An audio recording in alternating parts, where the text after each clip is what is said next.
Good morning everyone. हमारा आज का टॉपिक है growth and nutrition of the bacteria.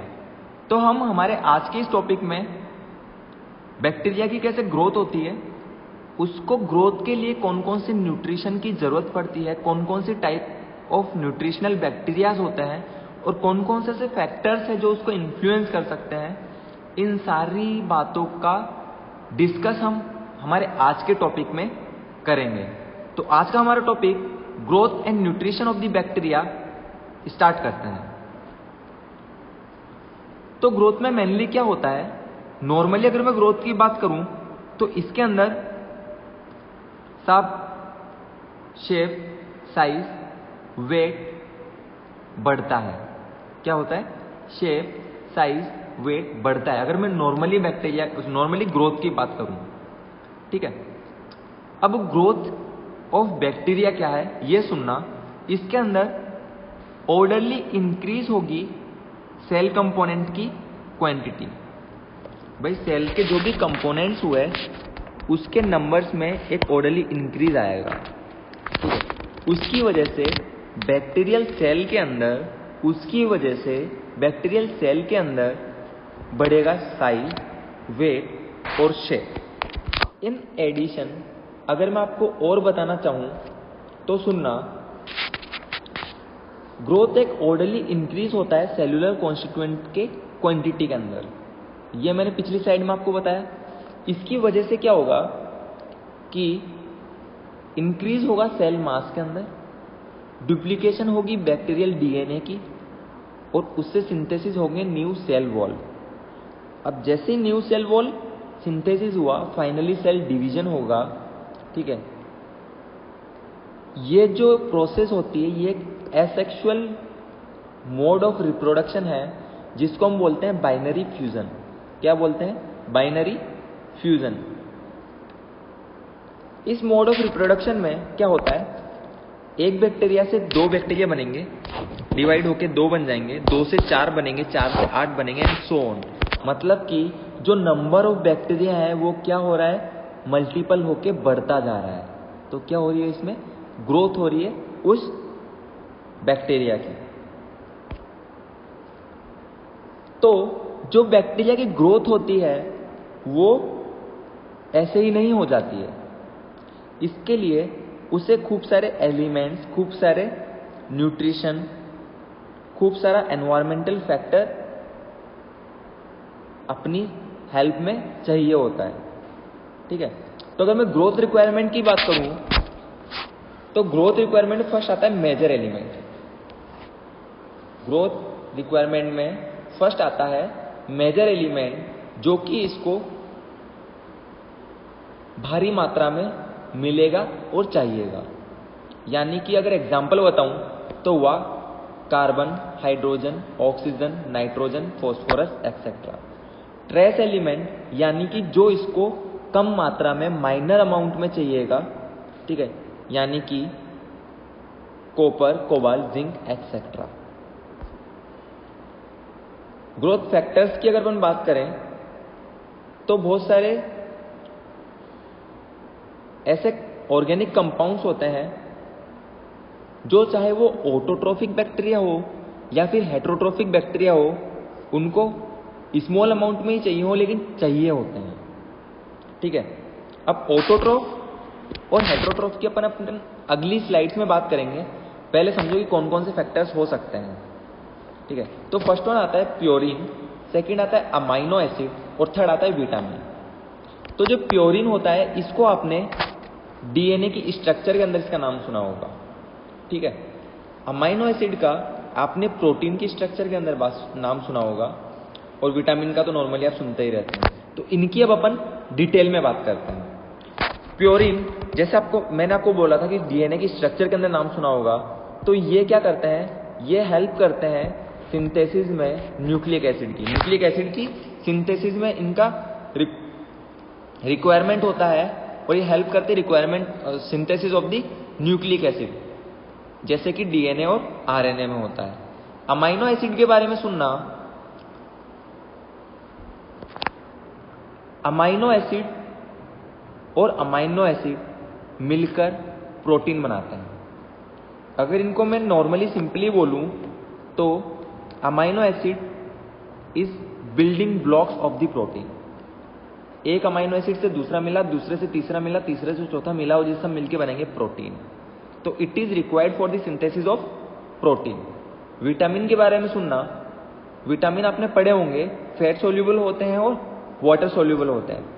Fat soluble vitamin वो विटामिन जो कि है vitamin A, vitamin D, vitamin E और विटामिन के।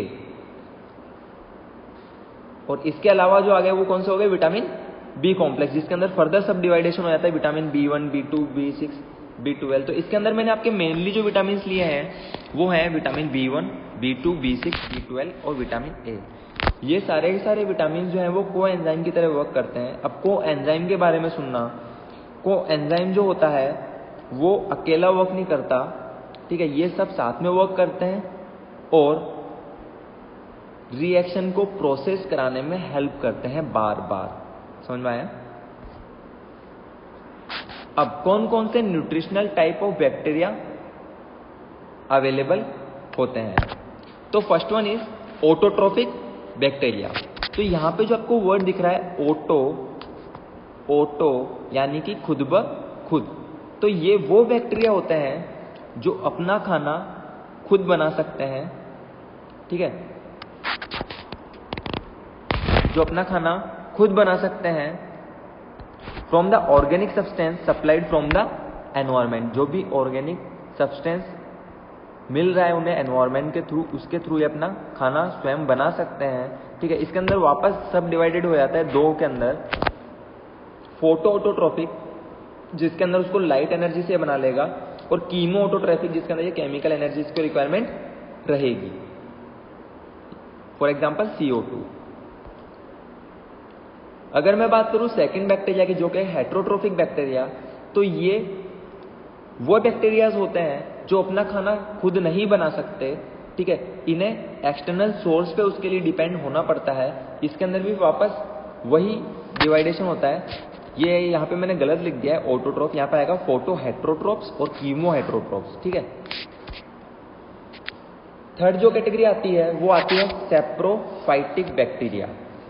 सेप्रोफाइटिक बैक्टीरिया वो बैक्टीरियाज होते हैं जो कि अपने खाने के लिए किसी डेड ऑर्गेनिक मटेरियल के ऊपर डिपेंड रहते हैं। किसी डेड ऑर्गेनिक मटेरियल के ऊपर ये क्या करते हैं? डिपेंड रहते हैं। अगर मैं बात करूं सिम्बायोटिक बैक्टीरिया की, तो ये वो बैक्टीरियाज होते हैं जो जहां प्रेजेंट रहेंगे, जिसमें प्रेजेंट रहेंगे, उन दोनों के लिए बेनिफिशियल है। फॉर एग्जाम्पल अगर मैं बताऊं तो अपने GIT के अंदर होता है ई कोलाई। क्या होता है? E coli. तो वो साहब अपना भी भरण पोषण कर रहा है वहां से, और क्योंकि वो वहां पे प्रेजेंट है इसकी वजह से वो सिंथेसिस करता है विटामिन के की। किसकी सिंथेसिस करता है? विटामिन के की। और सुनना, दूसरा जो टाइप आता है वो आता है पैरासाइटिक बैक्टीरिया। तो ये वो बैक्टीरिया होते हैं जो कि प्लांट ओरिजिन या फिर एनिमल बॉडी के अंदर प्रेजेंट रहते हैं और वहीं से अपना खाना पीना जो है वो ग्रहण करते हैं, ठीक है। लेकिन ये क्या है? उसमें डिजीज कोज कर सकते हैं। ये क्या कोज कर सकते हैं? डिजीज कोज कर सकते हैं।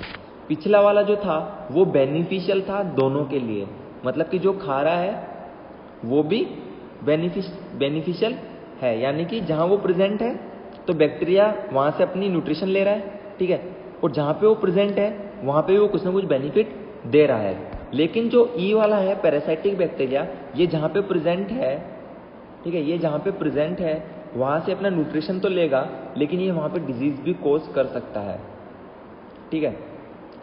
अगर मैं इसके लिए और कुछ बोलूं तो सुनो,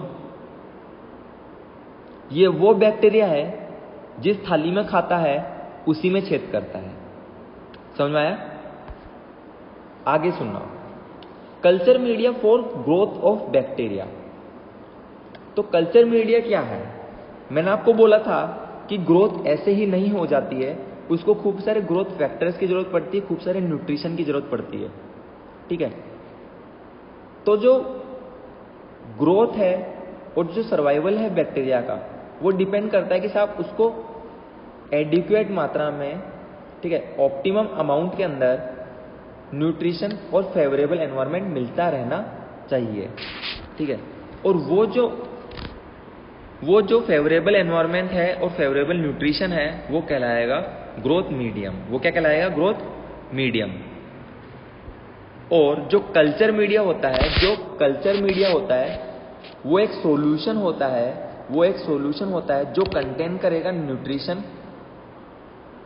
ठीक है, जो कंटेन करेगा न्यूट्रिशन जो कि काम आएगा बैक्टीरिया की ग्रोथ और मल्टीप्लिकेशन में, ठीक है। तो इंपॉर्टेंट चीज क्या हुई कि साहब कल्चर मीडिया होता है, उसके अंदर न्यूट्रिशन प्रेजेंट रहते हैं जो कि काम आते हैं कि बैक्टीरिया अपनी ग्रोथ कर सके और खुद को मल्टीप्लाई कर सके। और जो कल्चर मीडिया होता है वो एक सॉल्यूशन स्वरूप प्रेजेंट रहता है जिसके अंदर न्यूट्रिशन प्रेजेंट रहेंगे। समझ में आई यहां तक बात? और सुनो, मैंने आपको कल्चर मीडिया बता दिया, कल्चर मीडिया के बारे में यह भी बता दिया कि साहब ये सॉल्यूशन होता है, इसके अंदर न्यूट्रिशन इंग्रेडिएंट प्रेजेंट रहता है जिसको बैक्टीरिया यूज करता है खुद की ग्रोथ और मल्टीप्लिकेशन के लिए। तो क्लासिफिकेशन सुनो कल्चर मीडिया का, ठीक है। इसको मैंने अलग अलग टाइप में क्लासिफाई किया है। तो जो फर्स्ट है वो है नेचर ऑफ इंग्रेडिएंट, कि साहब उसके अंदर कौन सा किस नेचर का इंग्रेडिएंट प्रेजेंट है। तो इंग्रेडिएंट के अंदर सुनना, इसके अंदर कुछ बैक्टीरिया ऐसे होते हैं, कुछ लिविंग सेल्स प्रेजेंट रहते हैं which are parasite by micro organism, ठीक है। और कुछ ऐसे होते हैं जिनको लिविंग सेल की कोई रिक्वायरमेंट नहीं होती है, फॉर एग्जाम्पल वायरस, ठीक है। कुछ को तो लिविंग सेल्स की रिक्वायरमेंट थी जो कंटेन कर रहा है लिविंग सेल्स को, ठीक है, which are parasites by micro organism to be cultured. और जो कुछ थे यानी कि some micro organism doesn't require living cells, उनको जिंदे सेल से कुछ मतलब नहीं है, उनको कोई रिक्वायरमेंट नहीं है। जैसे टीवी में नहीं बोलता कि मुझे वो चाहिए जिंदा या मुर्दा, तो इनको जिंदा होने से कुछ मतलब नहीं है, इनको डेड सेल्स भी चलेंगे, for example virus. Second classification सुनना, जो कि डिपेंड है फिजिकल कंडीशन के ऊपर, ठीक है। तो आपने 10th में पढ़ा होगा, फिजिकल कंडीशन को हम बोलते थे साहब सॉलिड, लिक्विड या गैस के अंदर होना चाहिए। तो इसके अंदर भी जो क्लासिफिकेशन किया गया है वो है liquid medium, semi solid medium और लिक्विफाइबल सॉलिड मीडिया। तो लिक्विड तो वो होगा जो एकदम लिक्विड कंडीशन के अंदर प्रेजेंट रहेगा, सेमी सॉलिड वो होगा ना तो वो सॉलिड कंडीशन में होगा और ना पूरा लिक्विड में होगा, मतलब कि थोड़ा थोड़ा गाढ़ापन होगा इसके अंदर। लिक्विफाइबल वो होगा जो ठंडा रहेगा तब तो सॉलिड दिखेगा, लेकिन जैसे ही उसको वार्मनेस मिली तो वो लिक्विफाई हो जाएगा, उसको बोलेंगे लिक्विफाइबल सॉलिड मीडिया। तो अब इनको और डिटेल में डिस्कस करते हैं। तो जो लिक्विड मीडिया था जिसके बारे में मैंने आपको बताया कि सभी लिक्विड जो फिजिकल स्टेट है उसमें प्रेजेंट रहेगा, ठीक है। इसका एग्जांपल अगर मैं आपको बताऊं तो ब्रूसेला ब्रोथ और nitrate broth, Brucella broth and nitrate broth, ये दोनों जो ब्रोथ है ये एक जो पतला सा सूप होता है ना, एकदम पतला पतला सूप, उस टाइप के दिखते हैं, ठीक है। इसी वजह से वो कौन सी कैटेगरी में डाला मैंने? लिक्विड मीडियम में। दूसरा आता है semi solid media, semi solid media. तो इस पर जाने के पहले मैं आपको बताना चाहूंगा कि घर पे अगर आपने कभी आइसक्रीम जमाई हो दूध से, ठीक है, तो उसके अंदर अपन मिलाते हैं कस्टर्ड पाउडर, ठीक है। कस्टर्ड पाउडर मिलाने से क्या होता है कि वो थोड़ी सी गाढ़ापन आ जाता है उस दूध के अंदर, ठीक है, गाढ़ापन आ जाता है दूध के अंदर।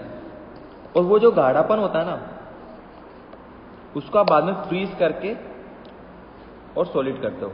तो सेमी सॉलिड के अंदर सुनना, ये वो मीडिया है जो कंटेन करता है 0.5% और लेस ऑफ अगार। अगार एक मीडिया होता है, ठीक है, जिसके अंदर इंक्लूड रहेगा, इसके अंदर और क्या इंक्लूड करते हैं? कस्टर्ड इंक्लूड करते हैं, जिसकी वजह से उसके अंदर क्या आई थी? थिकनेस आई थी, मतलब थोड़ा गाढ़ापन आया था, जैसे कि अपने दूध के अंदर आइसक्रीम बनाते वक्त कस्टर्ड मिलाया था, ठीक है।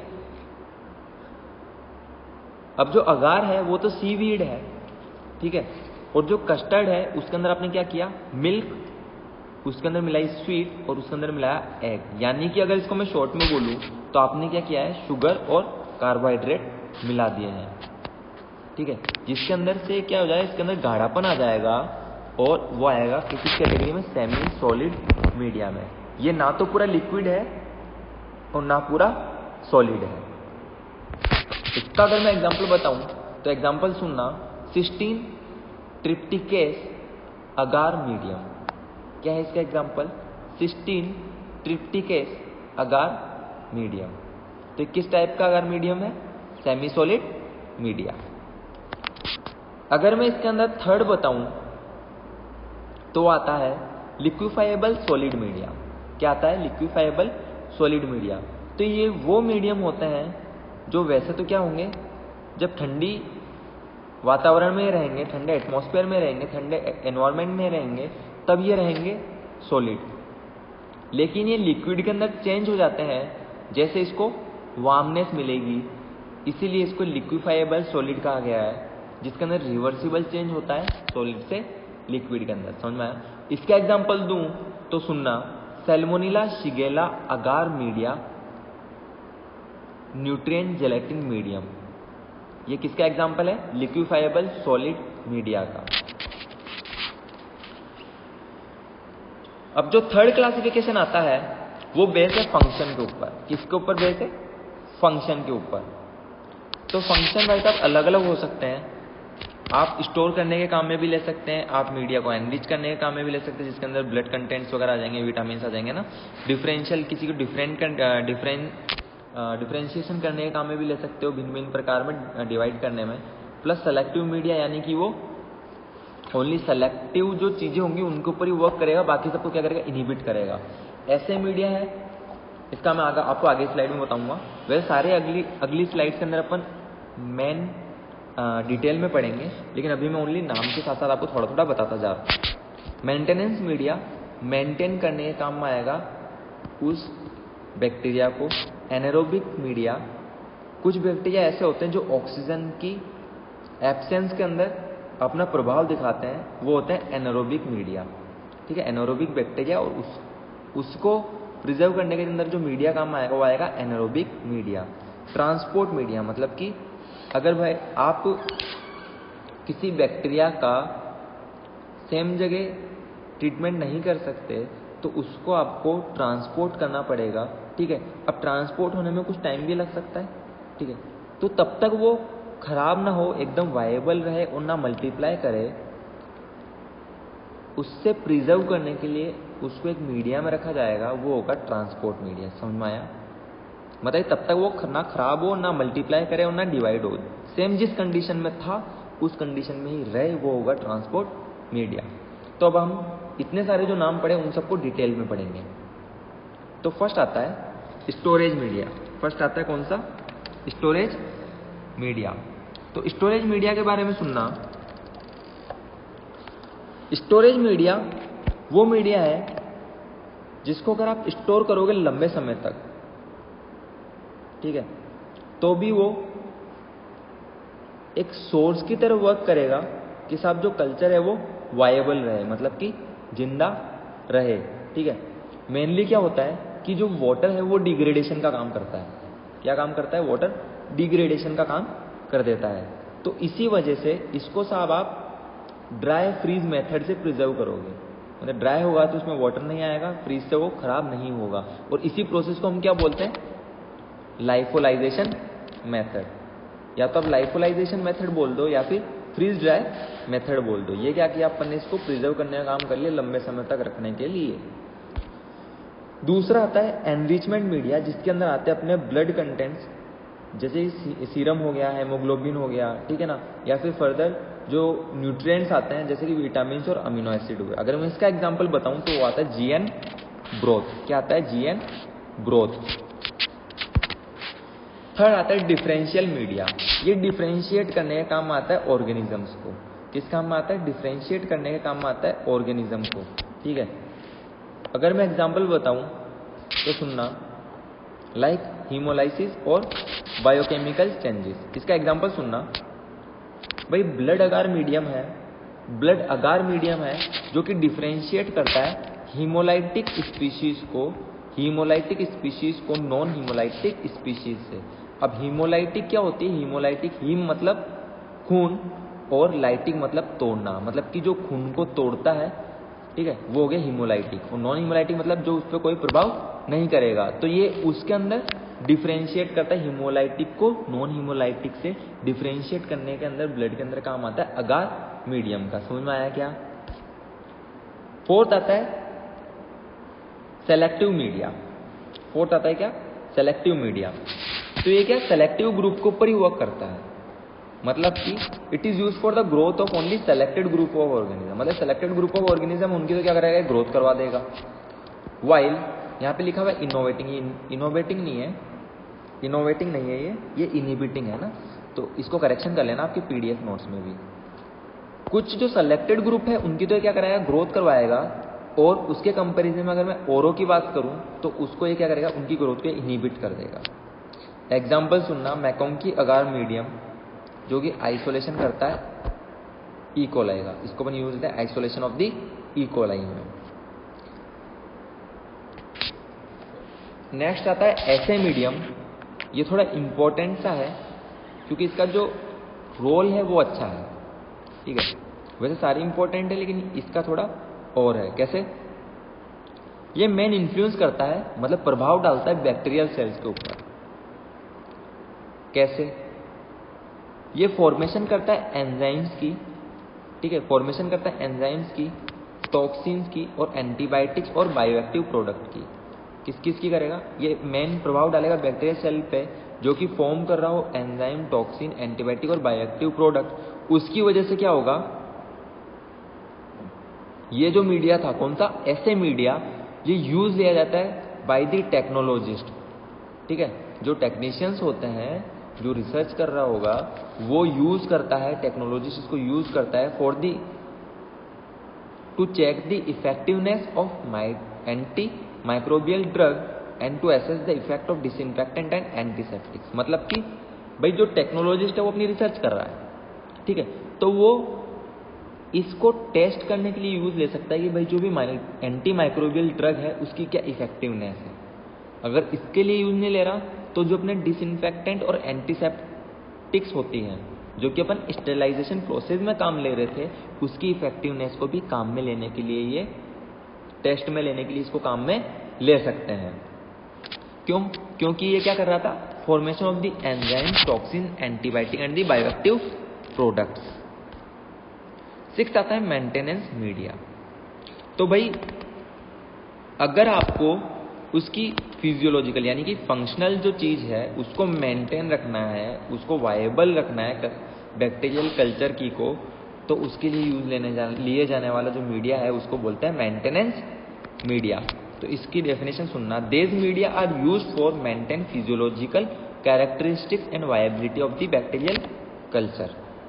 भाई उसकी आपको फंक्शनल कैरेक्टरिस्टिक्स और जो उसकी वायबिलिटी है, मतलब कि जो लिविंग है उसकी, ठीक है ना, उसको मेंटेन करने के लिए जो मीडिया यूज लिया जाएगा उसको बोलेंगे मेंटेनेंस मीडिया। और सुनना, नेक्स्ट आता है एनारोबिक मीडिया, ठीक है, ऐसे बैक्टीरिया जो कि ऑक्सीजन की एब्सेंस में ग्रो करते हैं उनको बोलते हैं एनारोबिक, उनको बोलते हैं एनारोबिक। और वो मीडिया जो एनारोब्स की ग्रोथ के लिए हेल्प करे वो कहलाएगा एनारोबिक मीडिया। अगर इसका एग्जांपल सुनना है तो सुनना, Robertson cooked meet broth, Robertson cooked meet broth किसका एग्जांपल है, एनारोबिक मीडिया का। Next and the last, transport media. तो ये क्या करता है, एक टेम्परेरी स्टोरेज करता है किसी स्पेसिमेन का जो कि ट्रांसपोर्ट की जानी है, किसके लिए, लेबोरेटरी कल्टीवेशन के लिए, लेबोरेटरी इन्वेस्टिगेशन मान लो तुम, लेबोरेटरी इन्वेस्टिगेशन के लिए भाई कोई स्पेसिमेन भेजा जाना है तो उसको अपन टेम्परेरी स्टोर करके रखेंगे, ठीक है। इसके लिए अपन यूज करते हैं बफर सोल्ट, नाइट्रोजन और ऑर्गेनिक ग्रोथ फैक्टर्स का, जो कि लैक हो किसमें, कार्बन में। इसका एग्जांपल सुनना, इसके अंदर मैंने दो एग्जांपल दिए हैं आपको। First one is the Venkataraman Ramakrishnan media और जो सेकंड वन है वो है ब्रुसेला ब्रोथ। तो जो वेंकटरमन रामाकृष्णन मीडिया है उसके बारे में सुनना, it is use to transport stool specimen of a patient suffering from cholera. ठीक है, कोलेरा एक डिजीज है, ऐसी डिजीज कंडीशन है जिसके अंदर क्रोनिक डायरिया होता है। क्रोनिक डायरिया यानी कि 14 दिन से ज्यादा। ठीक है, इसका जो टाइप ऑफ स्टूल होता है वो आपको देखने को मिलेगा राइज वाटर स्टूल देखने को मिलेगा। आपको कैसा स्टूल देखने को मिलेगा? Rise water stool.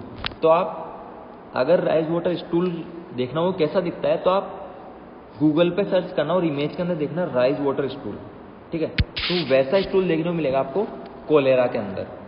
ठीक है, तो भाई अगर कोलेरा से कोई पेशेंट सफर कर रहा है और उस पेशेंट का जो स्टूल स्पेसिमेन है वो आपको ट्रांसपोर्ट करना है, तो वो आप किस मीडिया से ट्रांसपोर्ट कर सकते हो? वेंकटरमन रामाकृष्णन मीडिया से। ठीक है, ये जो मीडिया है ये उस कोलेरा बैसिलाई को मल्टीप्लाई नहीं होने देगा और जीवित रखेगा बहुत समय तक, बहुत सप्ताह तक उसको जीवित रखेगा। तो आप उसकी एज इट इज टेस्टिंग कर सकते हो।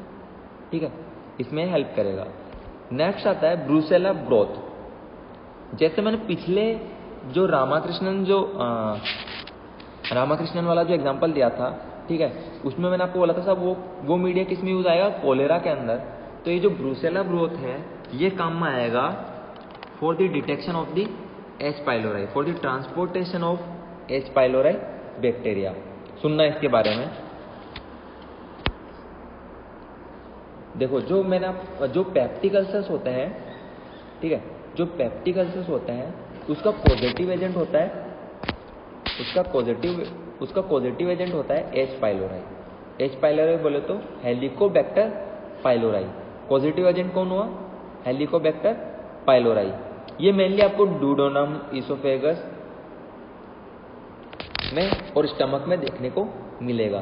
तो अभी मैंने यहाँ पे बोला कि साहब डुओडेनम में उसको पेप्टिक अल्सर हो रखा था, ठीक है, जिसको कॉज कौन करता है? H pylori. ठीक है, तो उसको डिटेक्ट करने के लिए हमने वहां से बायोप्सी ली। बायोप्सी क्या होता है? बायोप्सी क्या होता है? एक छोटा सा सैंपल होता है टिश्यू का, अपन ने उसको वहां से कट करके या फिर FNAC जो होता है फाइन नीडल एस्पिरेशन टेस्ट, उसके थ्रू अपन ने वो बायोप्सी ले ली। ठीक है, अब उसको अपने को भेजना है। ठीक है, तो ट्रांसपोर्ट करना है, तो वो जब तक लैब में ना पहुंचे तब तक खराब नहीं होनी चाहिए। ठीक है, ना वो मल्टीप्लाई करना चाहिए और ना ही वो डेड होना चाहिए। ठीक है, एज इट इज रहना चाहिए ताकि अपन उसकी एकदम परफेक्ट जो है वो डिटेक्शन कर पाए। तो अब सुनना आगे। अब ब्रूसेला ब्रोथ का हम यूज लेंगे, ब्रूसेला ब्रोथ का हम यूज लेंगे कि भाई अपन ने बायोप्सी ली थी डुओडेनम से, ठीक है, जो कि एक अल्सर पेशेंट है। ठीक है, और उसका ऑर्गेनिज्म कौन सा है? H pylori. उसको हमको क्या करना है? ट्रांसपोर्ट करना है। वापस सुनना, ब्रूसेला ब्रोथ एक मीडिया है जिसका हम यूज लेंगे अगर पेशेंट सफर कर रहा है पेप्टिक अल्सर से, ठीक है, और उसका जो अपन ने सैंपल लिया है उसको अपने को ट्रांसपोर्ट करना है उसके लिए। समझ में आया? तो इसमें भी सेम हो गया, वो मल्टीप्लाई नहीं करेगा, रिमेन रहेगा वेरिएबल में और उसका अपन परफेक्ट चेकअप कर सकते हैं। समझ में आया यहाँ तक? अब सुनना, physical and environment factor of the bacterial growth. ऐसे कौन कौन से फैक्टर्स हैं फिजिकली और एनवायरमेंटली जो कि बैक्टीरियल ग्रोथ को इन्फ्लुएंस करते हैं? तो भाई ऐसे खूब सारे बैक्टीरिया आते हैं, खूब सारे फैक्टर्स आते हैं जो कि अफेक्ट करते हैं ग्रोथ ऑफ द बैक्टीरिया। तो फर्स्ट वन है इसके अंदर ऑक्सीजन। फर्स्ट वन क्या है? ऑक्सीजन। तो ऑक्सीजन जैसे पता है कि बहुत जाना माना कंपोनेंट है, ठीक है, यूनिवर्सल कंपोनेंट है सेल्स का, ठीक है, और ये हमेशा लार्ज अमाउंट में मिलता है H2O से। किससे मिलता है? लार्ज अमाउंट में किससे मिलता है? H2O से। सो द बैक्टीरिया में भी एरोबिक और एनोरोबिक। एरोबिक तो वो होगा जो ऑक्सीजन की प्रेजेंस में बढ़िया रहेगा, एरोबिक, ठीक है, और एनोरोबिक वो होगा जो ऑक्सीजन की एब्सेंस में बढ़िया रहेगा, उसको क्या चाहिए? कार्बन डाइऑक्साइड चाहिए। तो अब इसका फर्दर डिवाइडेशन होता है, और ये वापस डिवाइड होता है ऑब्लिगेट एरोब के अंदर। किस में डिवाइड हो गया? ऑब्लिगेट एरोब के अंदर। तो ये वो ये वो बैक्टीरिया होते हैं, एकदम सच्चा देशभक्त है ये क्या है, एकदम सच्चा देशभक्त है। इसके आगे ऑब्लिगेट लगा है, ऑब्लिगेट मतलब सच्चा देशभक्त, जिसके साथ जाएगा वही है ये, ठीक है। कैसे, ऑब्लिगेट एरोब, एरोब का मैंने बोला था ऑक्सीजन की प्रेजेंस चाहिए, तो ये वो होगा ऑर्गेनिज्म जो ग्रो करेगा प्रेजेंस इन दी ऑक्सीजन में। ऑब्लिगेट एनोरोब मतलब कि ये एब्सेंस ऑफ ऑक्सीजन में अच्छा ग्रो करेगा। फैकल्टेटिव एनारोब, फैकल्टेटिव एनारोब, ठीक है। तो ये क्या है, ये वो बैक्टीरिया है जो यूजुअली तो क्या होता है एनारोब, ये लिखा हुआ है एनारोब, ये यूजुअली तो क्या होता है एनारोब होता है। इसको ऑक्सीजन की कोई रिक्वायरमेंट नहीं है, लेकिन अगर इसको छोटी मोटी ऑक्सीजन मिल भी गई तो ये उसमें भी ग्रो कर सकता है। समझ में आया, ये होता है फैकल्टेटिव एनारोब, मतलब कि इसने एनारोब के साथ में क्या किया, विश्वासघात किया है, फैकल्टेटिव। दूसरा था फैकल्टेटिव, यार ये मैंने डबल लिख दिया कि फैकल्टेटिव एनारोब, फैकल्टेटिव एनारोब, एक सेकंड देखने देना। जो फर्स्ट वाला है वो है फैकल्टेटिव एनारोब, ये फर्स्ट वाला है फैकल्टेटिव एरोब, ठीक है ना। यहाँ पे AN काट देना इसका, फर्स्ट वाला जो है C वाला। तो इसमें सुनना, they are usually anaerobes, they are usually anaerobe but can grow in the presence of O2, ठीक है। और जो फैकल्टेटिव एनारोब है, जो मेनली एनारोब है, ठीक है, तो इसमें क्या होगा, ये वैसे तो क्या होता है एरोबिक होते हैं, लेकिन ये अगर O2 की एब्सेंस हो तो भी ग्रोथ कर सकते हैं। थर्ड आता है कैप्नोफिलिक, तो ध्यान देना वर्ड पे, कैप्नोफिलिक, कैप्नो से रेफर करना कार्बन डाइऑक्साइड को, और फिलिक से रेफर करना लव को। किससे, लव को। भाई दो वर्ड आते हैं, फिलिक और फोबिया। फिलिक मतलब उसके थ्रू अट्रैक्शन, और फोबिया मतलब उससे डर। तो यहां पे अपने पास वर्ड है फिलिक, तो इस पे गौर करना। There are some bacteria that can grow best in 5 to 10% और मोर कार्बन डाइऑक्साइड, मतलब कि इसको अगर 5 से 10% CO2 मिलेगी ना तो भी ये बढ़िया ग्रोथ कर जाएगा, उससे ज्यादा मिले तो वहां पर हो जाएगी। ऑक्सीजन के बाद दूसरा आता है टेम्परेचर। तो टेम्परेचर भी अच्छा खासा रोल अदा करता है माइक्रो ऑर्गेनिज्म के मल्टीप्लिकेशन पे। इसके अंदर सुनना, जो फर्स्ट आता है वो आता है साइक्रोफिलिक। कौन सा आता है, साइक्रोफिलिक, जिसको क्रायोफिलिक भी बोलते हैं।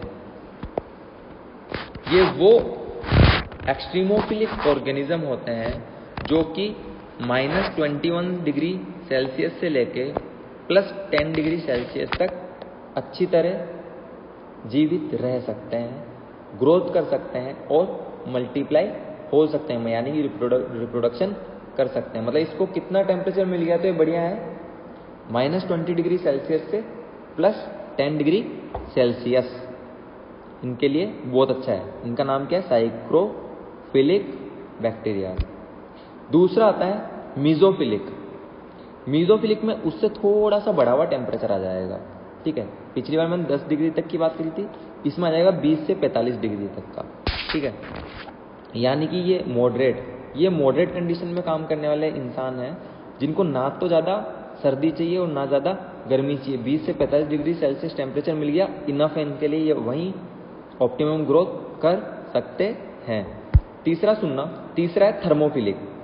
थर्मोफिलिक वो ऑर्गेनिज्म है जो कि बहुत खतरनाक डिग्री वाला टेम्परेचर रहेगा ना, उसके अंदर ये जीवित रहेंगे। भाई 40 डिग्री तक का तुमने पहले ले लिया था, अब ये आता है 41 डिग्री से लेकर 122 डिग्री सेल्सियस तक जीवित रहने वाले बैक्टीरिया, जिनको हम बोलेंगे थर्मोफिलिक। थर्मो मतलब गर्मी, और फिलिक मतलब उसके टुवर्ड अट्रैक्शन या प्यार, ठीक है। तो इनको गर्मी से अट्रैक्शन रहेगा, इसी वजह से इनको 41 डिग्री से लेकर 122 डिग्री सेल्सियस तक ये जीवित रहेंगे। आगे सुनना, हाइड्रोजन कंसंट्रेशन जिसको बोलते हैं pH। एक आता है एसिडोफाइल्स और दूसरा आता है न्यूट्रोफाइल्स। तो एसिडो मतलब ये एसिड जो pH होता है ना, एसिडिक pH जो रहता है उसके अंदर ये अच्छा ग्रो करेंगे, और न्यूट्रोफिलिक मतलब कि जो एल्कलाइन मीडियम रहता है उसके अंदर ये ज़्यादा अच्छी तरह ग्रो करेंगे। तो जो एसिडोफिलिक है ये 5.5 pH हो या फिर उससे कम हो तो अच्छी तरह ग्रो करेंगे, और ये 5.5 और उससे ज़्यादा pH हो तो ये अच्छी तरह ग्रो करेंगे न्यूट्रोफाइल। समझ में आया। तो आज की क्लास हमारी यहीं पे खत्म होती है। इसके अलावा अगर मैं आपको एक दो फैक्टर और बताना चाहूँ तो सुनना। और आता है CO2, जो कि small quantity of CO2 essential रहेगी हर एक के लिए, जो मैंने कैप्नोफिलिक में बात कर ली थी। और लाइट भी एक फैक्टर है जो कि बैक्टीरिया की ग्रो के लिए हेल्प करता है, ठीक है। मेनली जो बैक्टीरिया होते हैं वो डार्कनेस में ज़्यादा ग्रो करते हैं, एक्सेप्ट फोटोट्रॉफिक बैक्टीरिया। तो आज की जो हमारी क्लास थी nutrition and growth of bacteria, यहीं एंड करते हैं। Thank you, that's all for today.